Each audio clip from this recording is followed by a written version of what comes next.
বাংলাদেশের রাজনীতি শক্তিশালী করতে যুক্তরাষ্ট্র সরকারের কাছ থেকে এমন এক সংস্থা $29 মিলিয়ন পেয়েছে, যে সংস্থার নাম আগে কেউ শোনেনি বলে মন্তব্য করেছেন মার্কিন প্রেসিডেন্ট ডোনাল্ড ট্রাম্প। সেই সংস্থায় মাত্র 2 জন কাজ করেন বলে উল্লেখ করেছেন তিনি।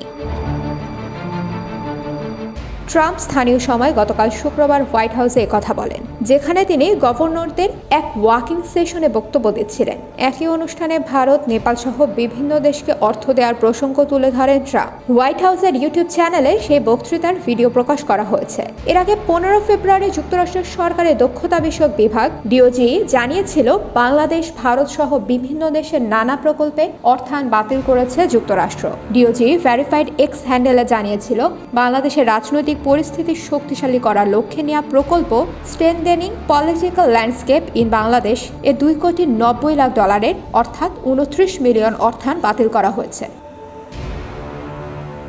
ডিওজিইর ওই বক্তব্যের পর গতকাল ট্রাম্প আবার $2,90,00,000 বিষয়টি নিয়ে কথা বলেন। মার্কিন প্রেসিডেন্ট বলেন, বাংলাদেশের সার্বিক রাজনীতি শক্তিশালী করতে $29 মিলিয়ন এমন এক সংস্থার কাছে গেছে, যে সংস্থার নাম আগে কেউ শোনেনি। তিনি বলেন, ছোট একটি সংস্থা এখান থেকে $10,000, সেখান থেকে $10,000 পায়। সেখানে যুক্তরাষ্ট্র সরকারের কাছ থেকে পেয়েছে $29 মিলিয়ন।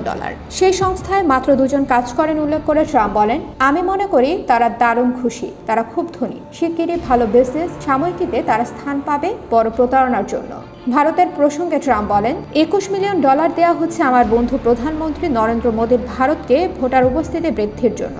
আমাদের কি হবে? আমিও তো চাই ভোটার উপস্থিতি বাড়ুক। ট্রাম্প জানান, যুক্তরাষ্ট্র সরকারের কাছ থেকে নেপাল 2টি প্রকল্পের জন্য $29 মিলিয়ন পেয়েছে। এর মধ্যে জীববৈচিত্র্যের জন্য নেপাল পেয়েছে $19 মিলিয়ন। এছাড়া সার্বিয়া, মলদোভা সহ আরও কয়েকটি দেশ যুক্তরাষ্ট্র সরকারের অর্থ পাওয়ার বিষয়টি উল্লেখ করেন তিনি।